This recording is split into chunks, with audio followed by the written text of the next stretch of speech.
Let's talk about password complexity. We've brought it up before as one of the potential vulnerabilities in the web application.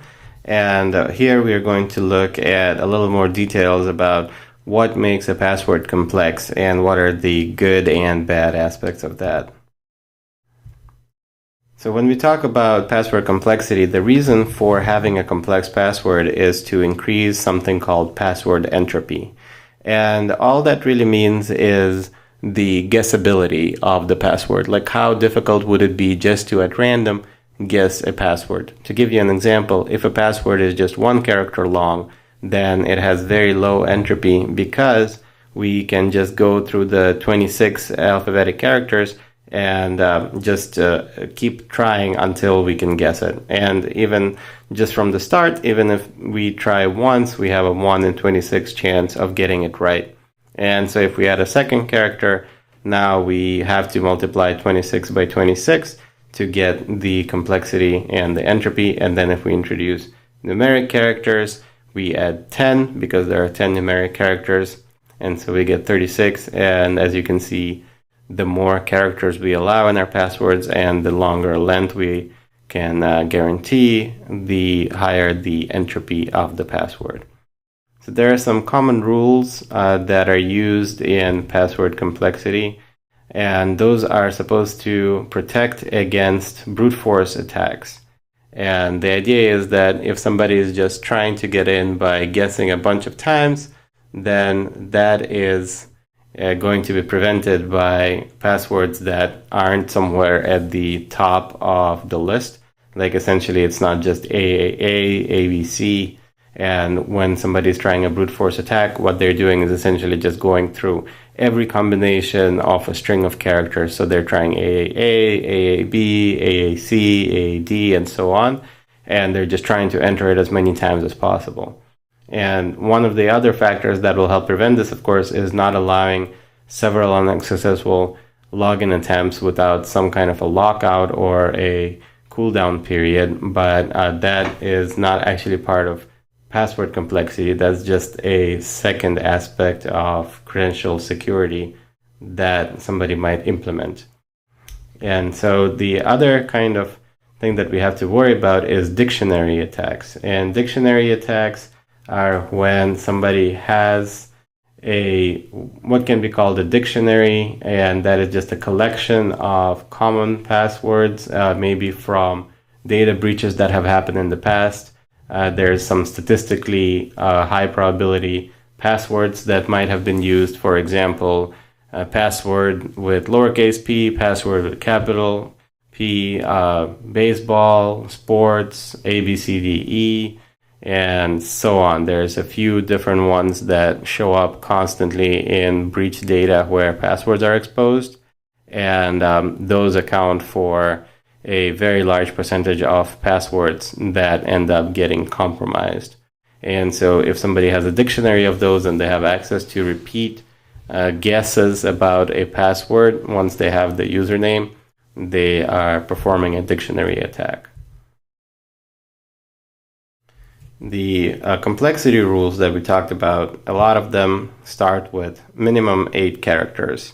And this is so that we have a high enough level of entropy that modern computers would have a tough time getting in and guessing correctly within a practical amount of time. And the idea here is that because of the number of combinations possible with 8 characters, it's just not worth it for someone to try to compromise a password.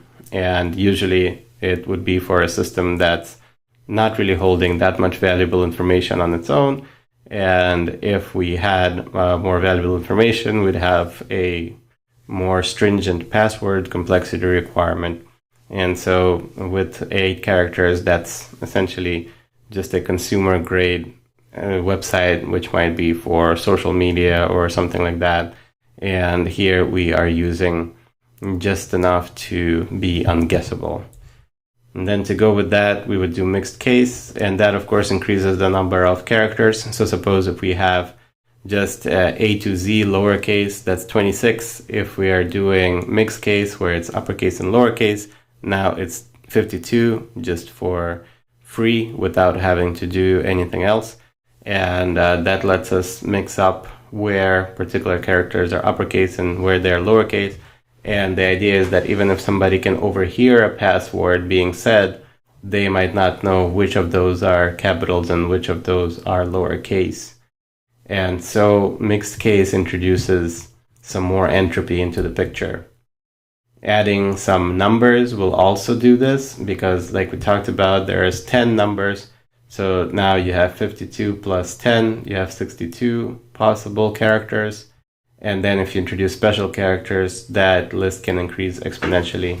Sometimes there are characters that systems will not allow, and that is more based around certain systems not being able to escape certain characters. So those characters would result in a inadvertent code injection attack in that system if they're used as a password, or the way that they're being stored, the algorithm that is being used would result in those characters getting wiped away. And when somebody enters the password again, they wouldn't be able to compare against it. And there's a few different reasons why people restrict special characters, but usually it's a good idea to design your authentication system in a way that special characters are allowed. All special characters are allowed. There's no restrictions, because the more characters you allow, the more the entropy of the password increases and allows people to try and keep really complex passwords for the data that they're trying to protect.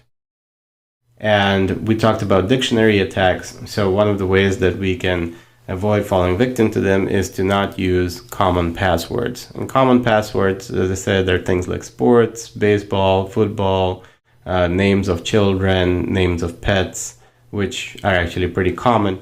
And then just even stuff like ABCD 123, ABCDEF, password with 1 or password with exclamation point to get around the character requirement. And usually having at least one special character or one number or something is good, but another common anti-pattern, I should say, is trying to only use a capital letter on the first letter and only using a number or a special character at the end. Or sometimes it can be using substitution. So for example, the @ symbol instead of an A, or a 3 instead of an E. Those actually open people up to dictionary attacks as well. If they're suppose doing something like capital P and then the @ symbol and then $, $W0RT, that actually can be easily automated to be guessed. And those passwords get compromised all the time as well.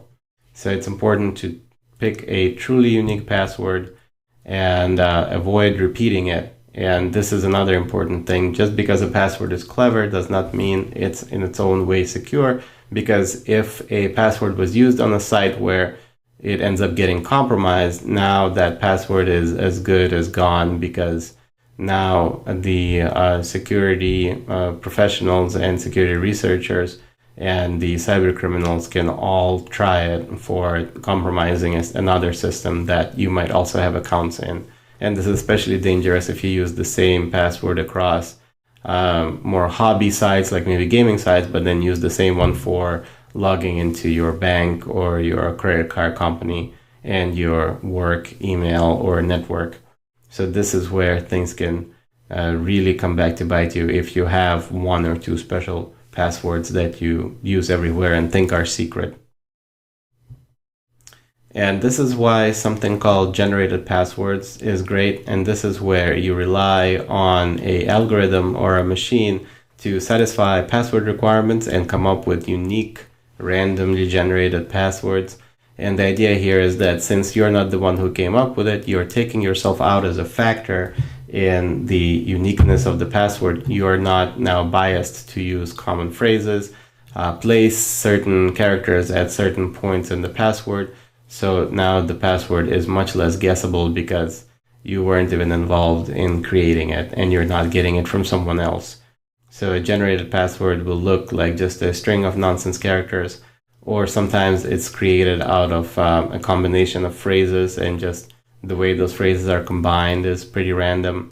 And the characters and special characters and numbers are in random order, so there is less chance of being guessed that way.